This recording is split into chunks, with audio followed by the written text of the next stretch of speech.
We are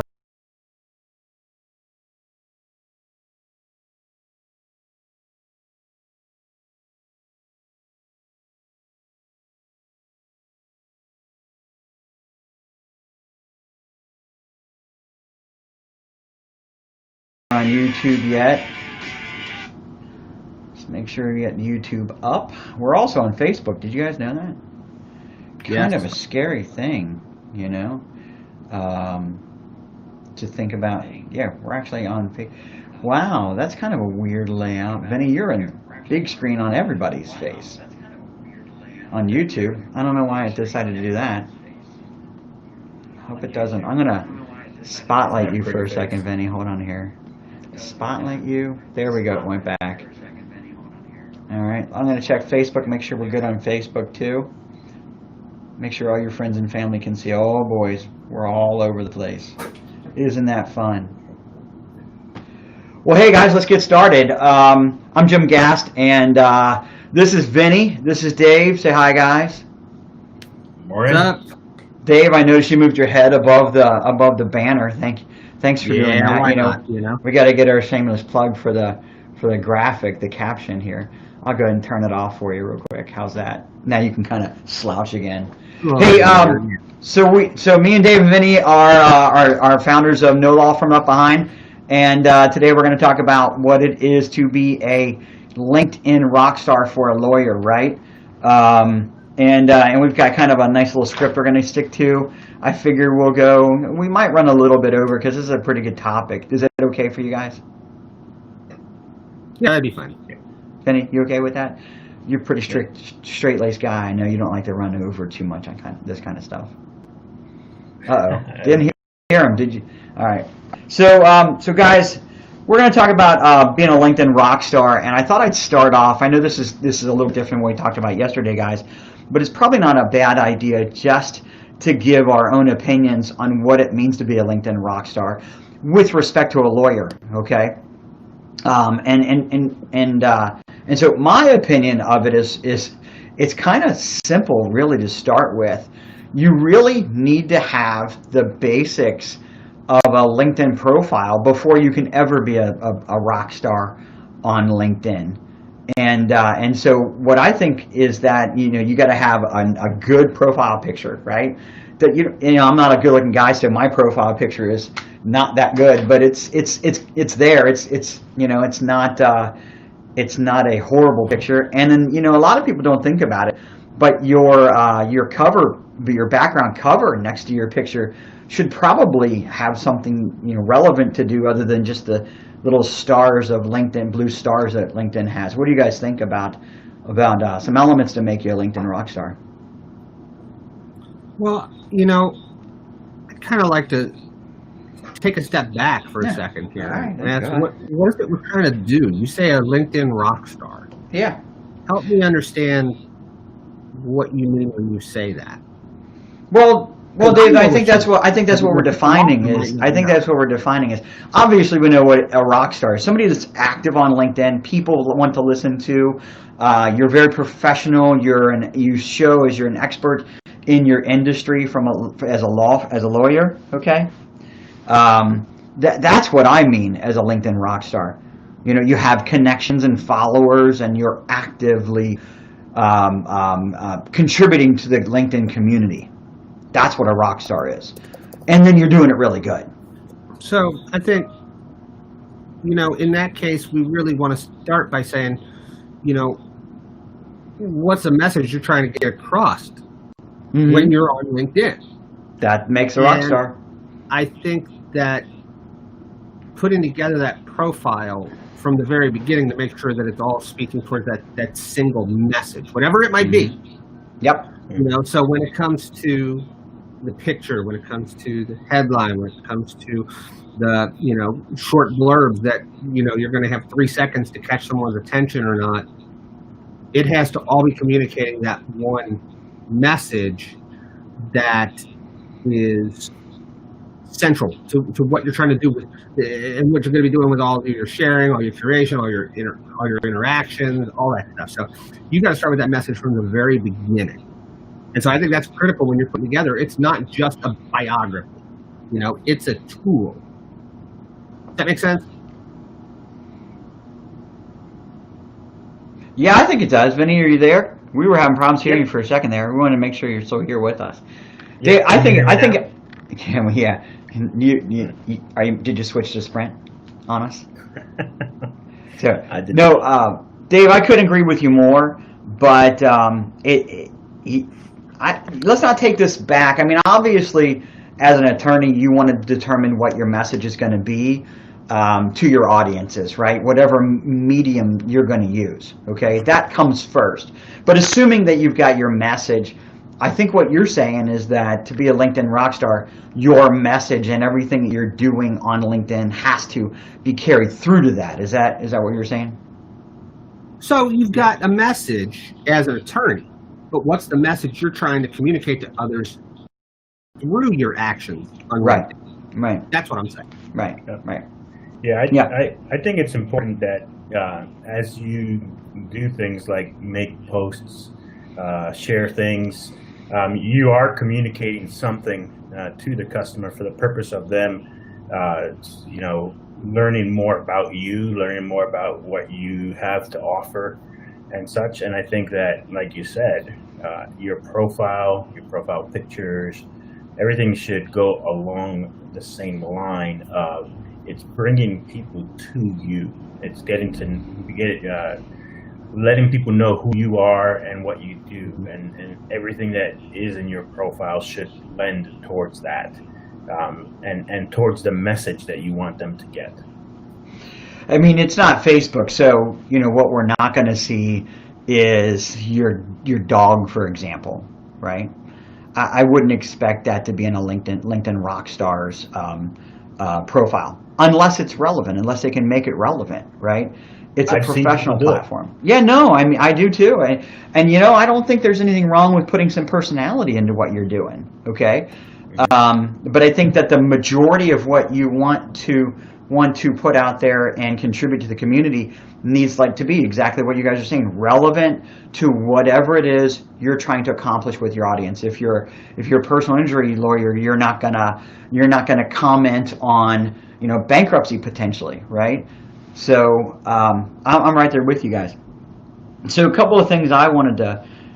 Dave and I have this little thing. This guy we've been in business together for a long time, and there's a guy named Jeremy Epstein that we saw speak from Microsoft. Oh gosh, man, that must have been 15 years ago. It was a long time ago. Oh my gosh, real long time ago. And the guy used two words that today still resonate to me: be remarkable, right? Be remarkable.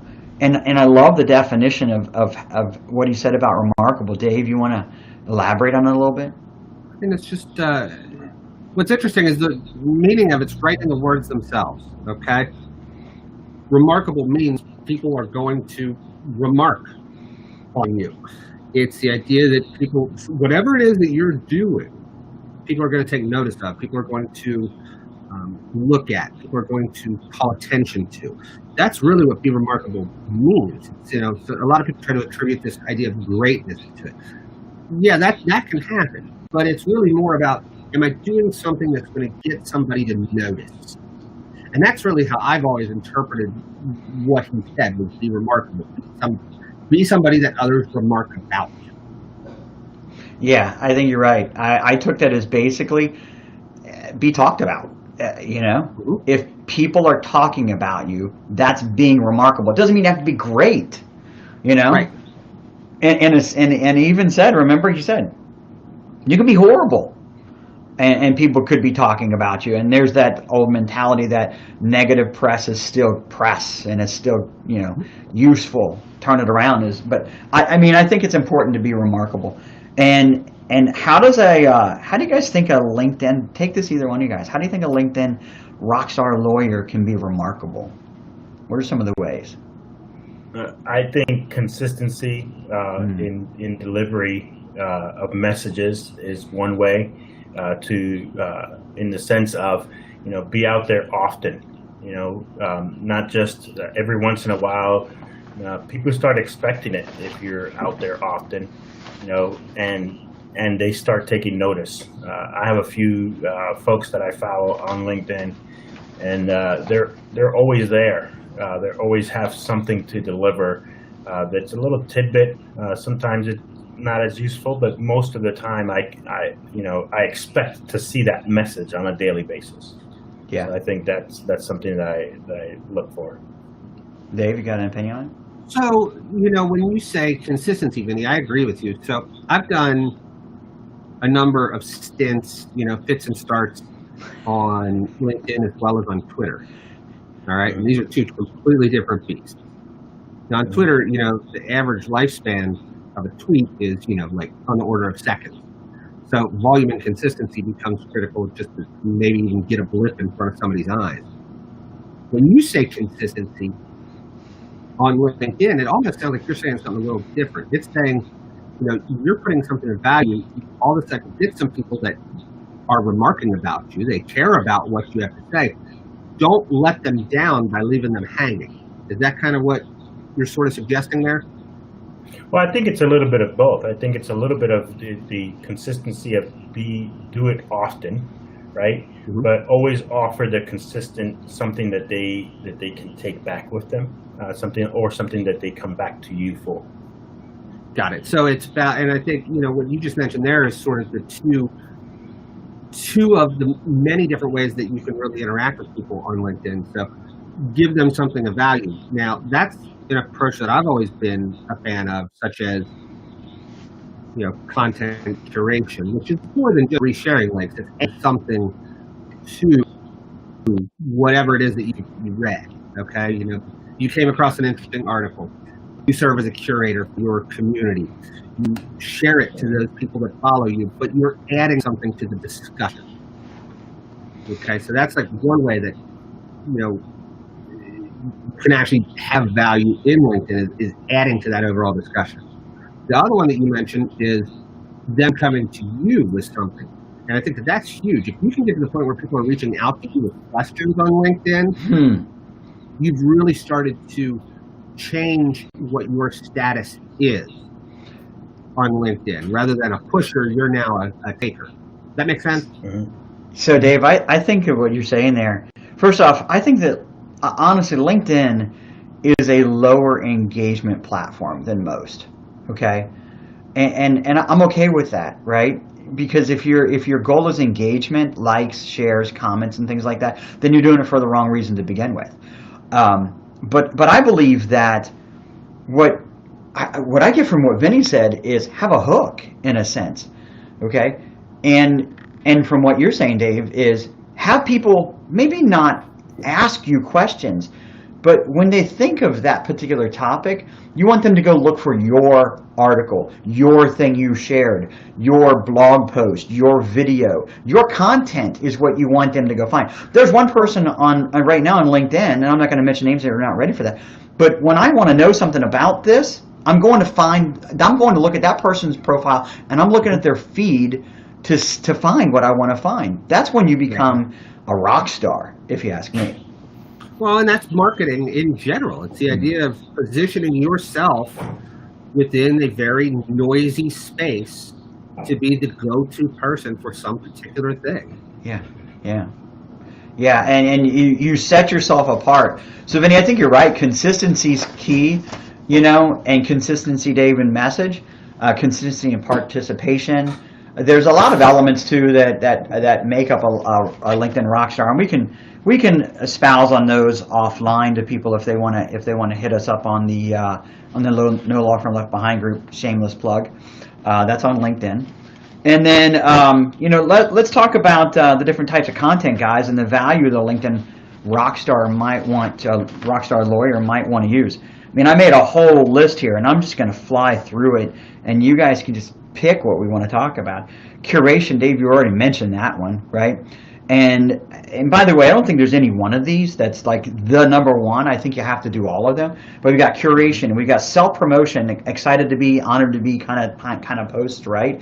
Oh, thank you so much for having me kind of posts. Plain text, where you just put a text out there, some words out there, a thought that you have. Of course, is memes, right? Or memes, depending on how you pronounce it. Comment. I think it's big to comment on others' posts. What do you think about that?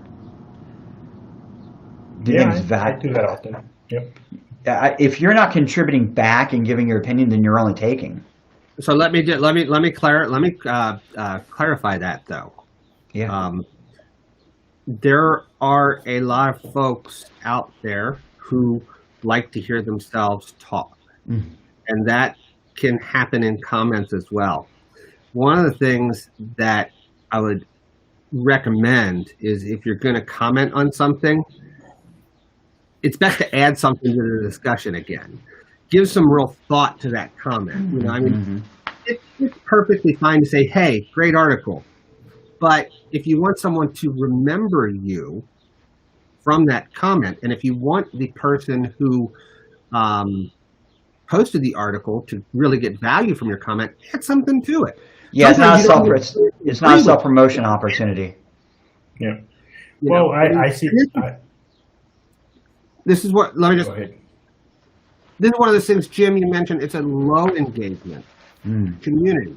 I don't necessarily like to call it low engagement. I call it like quality engagement. You know, we're not in it for vanity metrics in LinkedIn. It's not just about the number of likes and the number of shares and the number of this, that, and the other thing. Yeah, those things help. That's not the end goal. The goal is meaningful dialogue with others.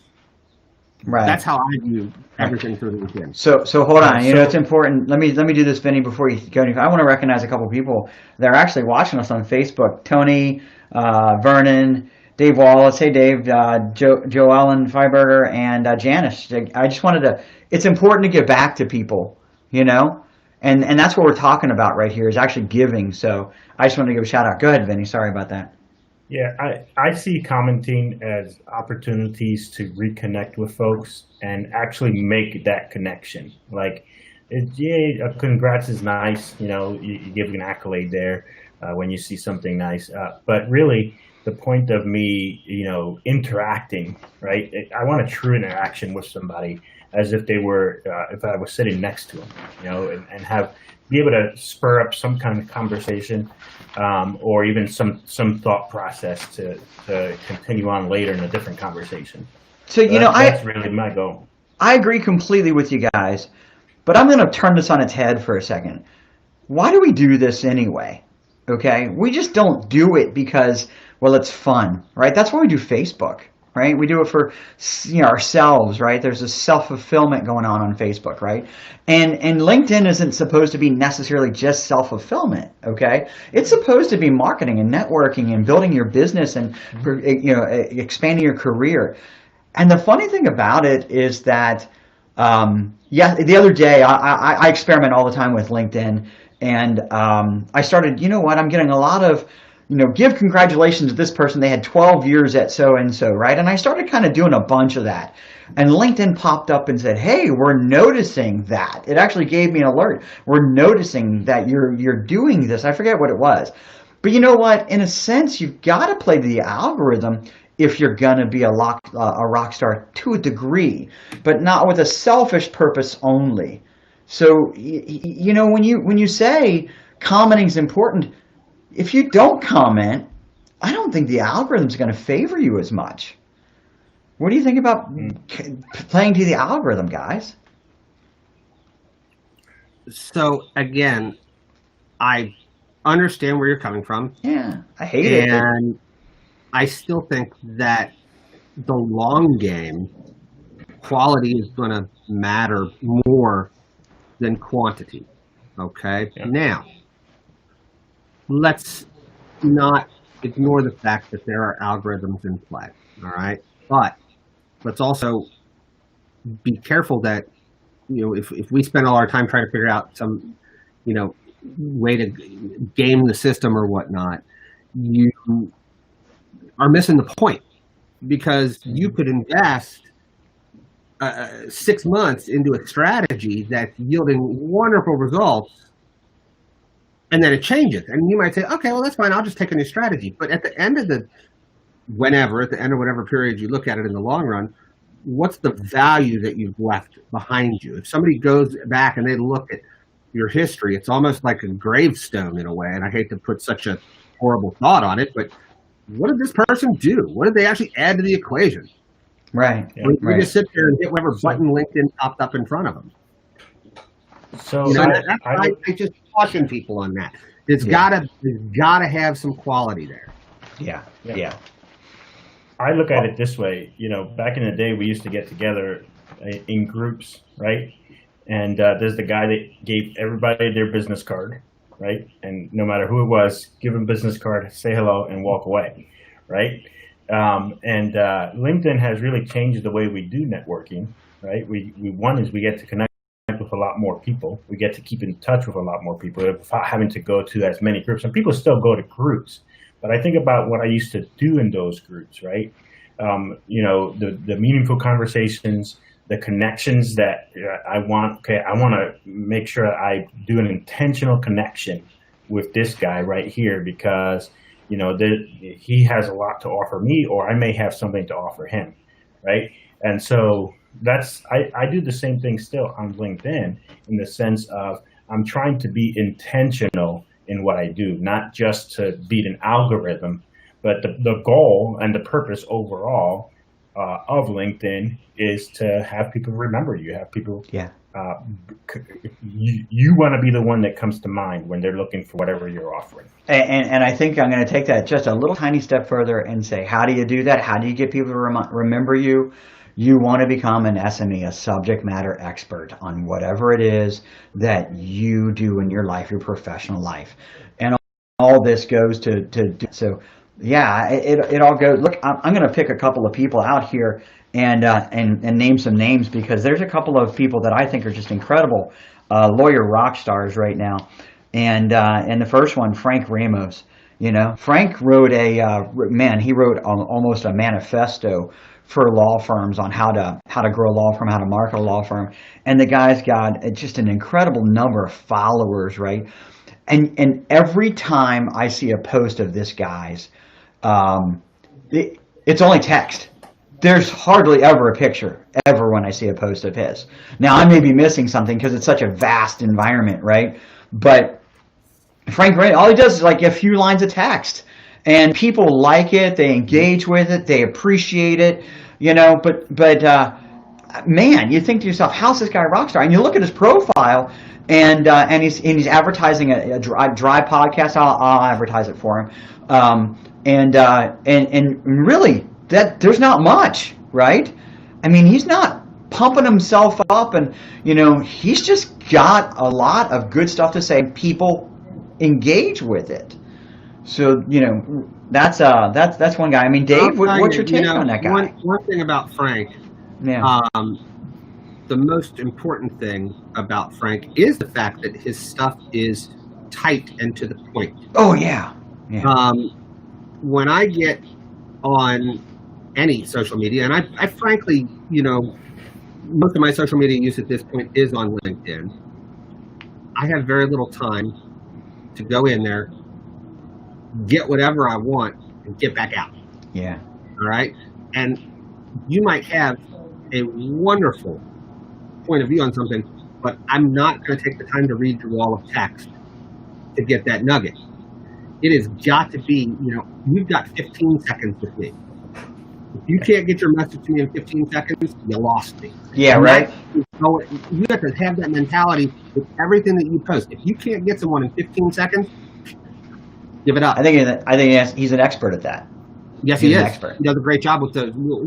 And the other thing that I will say about Frank is a lot of his stuff is positive. He's got a very enthusiastic tone to what he writes. It's not so. First of all, it's not woe is me, the sky is falling. I don't have any more time in my life for that. No. But it's also not dry. Right. What he has a personality behind it, an enthusiasm behind it, even if it's just 2 sentences. Yeah. That's cool. It cracks me up. Vinny, have you seen much of his stuff? Yeah, actually, one of the things he said the other day was one of the things he loves about being a lawyer is the use of words, and he says words can be used to inform. I think he said words can be used to like persuade or inspire, and so and he does it well. So. Yeah. Now I gotta talk about Nicole Black for a second. Okay, definitely a rock star. I think something like Look, I could be wrong, but I think it's like upward near 100,000 followers or something like that. I'll look it up. But so she's actually with my case right now, and so she was a big advocate for legal tech for a long time. Yeah, here's it right here. 220,000 followers. 220,000 followers, right? She's of counsel. Last time she was a lawyer, acted as a lawyer in a professional capacity, at least on LinkedIn. It was 2012, right? But she still has 220,000 followers on LinkedIn. Yeah. And she's booked at speaking engagements all over the place. If you want to know anything about legal tech, I mean, if you want to interview anybody, she's the person to interview. And her stuff. She's a big contributor, right? She comments a lot, I notice. What do you guys take from her? You know what? Let me just read this first. I exist where law and technology intersect. I'm the bridge between the technology and the practice of law. And she's at my case. What a great scoop for them, by the way, I might add, you know. But no, she's being interviewed all over the place. And, you know, I don't know that she's practicing anymore. But she's a lawyer rock star. How did she get there? Lots of participation. Lots of. One of the things that Nicole does really well that stands out to me is there's a lot of original content that she's sharing out through her LinkedIn. Whereas some people, and you know, those of these strategies are totally legit. A lot of people spend time going through other people's material, curating, sharing, adding. What Nicole does really well is she also has her own stuff. So I see she's frequently publishing, you know, links back to blog posts. She's publishing links back to journal articles, magazine articles, etc. And so in addition to just the engagement aspect, which she does really well, she is also using LinkedIn as a platform to disseminate a message, which is, I think, it's an educational message. Very educational. Very educational. Yeah. Which people find value in that. And if people find value in what you're posting, they're going to want to continue to see what else you have to say. Yeah. I remember when she was scooped up on my case, who I think they have a great application there. I remember, man, I thought, wow, what a great catch for them, you know? They're a good company, and for them to actually have her look, you know, I know she does some really important job of substance there, and I don't want to demean that in any way, but what a great spokesperson, Vinny. I mean, think about that. 220,000 followers, and you're going to have that person run a certain aspect of your business, and you have it's like you've hired a celebrity essentially that can add an incredible value to your business, not only from an operational perspective, but also from a celebrity status perspective. That's a LinkedIn rock star. Anything on her? I just recently started following her. Yeah. But it was on your recommendation.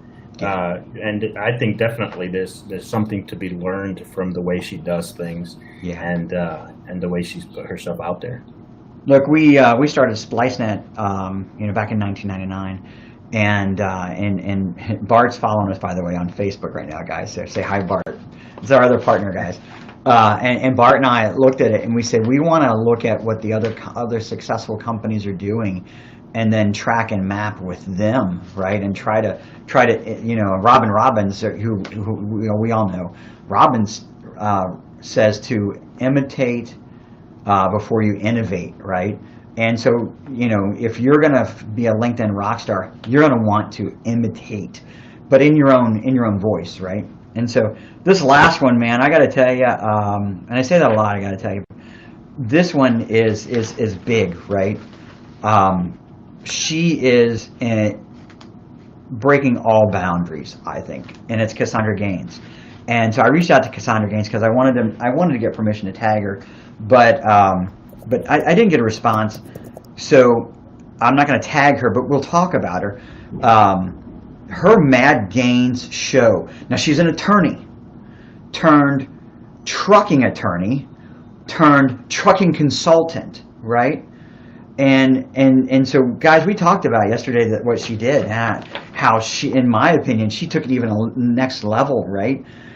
Vin, you want to talk about that? What I think was just really novel last week, what she did, or Dave, I don't care, whichever one you guys want to grab this and run with it. You guys remember what I said? She not only did she do all that great stuff, but last week she caught everyone's attention and in a whole week on just drug trucking. Mm-hmm. Legal marijuana trucking, drug trucking, had spokespeople from different organizations on people that truck drugs, and I mean, think about that. What she's doing is her niche is a completely different kind of niche. Okay. The way that she's niching herself is she's niching herself within an industry as a whole instead of necessarily a certain aspect of that industry. So I want to add, by the way, before anybody gets confused, drug trucking is not a niche for her. It was a topic of a conversation for a week. Right. Yeah. Right. Because she's trying to stay on top of industry news. Yeah. Okay. And she's having people from all different areas, I see posts about logistics. I see posts about marketing. I see posts about legal. I see posts about, financial. I see posts about all these different things. She's integrated herself into that industry. Mm-hmm. And then she just happens to be consultant, lawyer, etc. And the branding on top of that. Everything. Lost you there, Dave. Are you there? You were going. Yeah. Sorry. The branding that she's done, I mean, not only has she become a rock star on the content, but the branding is phenomenal, don't you think? So she's definitely done a good job with, a lot of people really do a poor job of using hashtags and whatnot. She's done a pretty good job of it with things being catchy, but not kitschy, if that makes sense. Mm-hmm. Her approach is not annoyingly cutesy. She doesn't overdo it. Yeah. She is consistent with the tags that she's using, and she's appropriate with the tags that she's using. Most people do a lousy job of hashtagging. She does a really good one. She's really good at tagging people too, Vinny. I mean, if you look at her tags, if you're going to get attention, you're going to want to tag people that are relevant to your conversation. Because if you do that, you're asking them to chime in, and she gets a lot of engagement. Her live shows are amazing.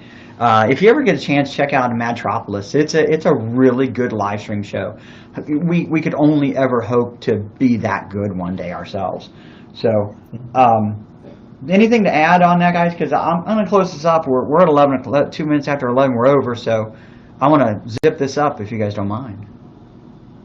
No, I'm good. Okay. So here's a couple of do's and don'ts I put.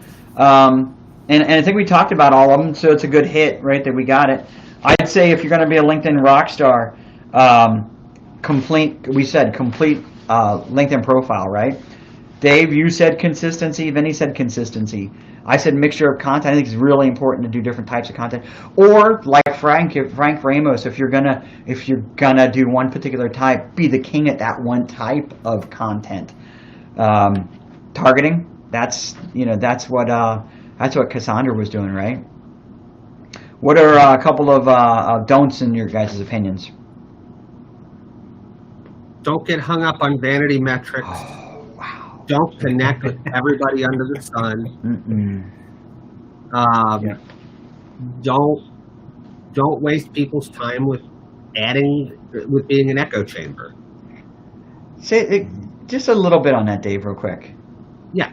And I've said this a couple times on the show. Add something new. Okay, Don't be a me too or a yes, I agree. You might agree, and that's fine. And if you really, if you feel that you supporting something and saying I agree is really valuable, by all means. I'm not criticizing anyone. See, I think but I encourage you to take it a step further. I agree, or I agree because. And if you think about the algorithm, it probably likes that better for the person that put the post out that you're commenting on. Do you think, Vinny? Yeah, I think definitely meaningful. Like along the same lines of Dave, not just a hey, that's great. why is it great? Add something to the flavor. So again, you're trying to bring yourself into the conversation, not just with a wave, right? Yeah. But with something that someone's going to remember. Right. So there's a value being a LinkedIn rockstar lawyer. Couple of elements we talked about it. This live stream is going to be on YouTube. It'll be available on our Facebook. But if you have any questions about it, I want you guys as an audience, if you're watching this after as a recording, or if you watch it live with us, and I want some more information on that. You can go to our LinkedIn group, No Law Firm Left Behind. Join it. We'll let you in and make a comment, ask a question, or just private message me or Dave or Vinny, and we're happy to help guide you down the right path on this. So that's all I got, guys. I think we should cut it here because I want to be respectful of everyone's time. So, guys, thanks a bunch. I think that we could probably go and do another show on this if we wanted to. It's just a deep topic. We just touched the surface. So, thanks, guys. Thanks, Jim. Thanks. All right, take care, everyone.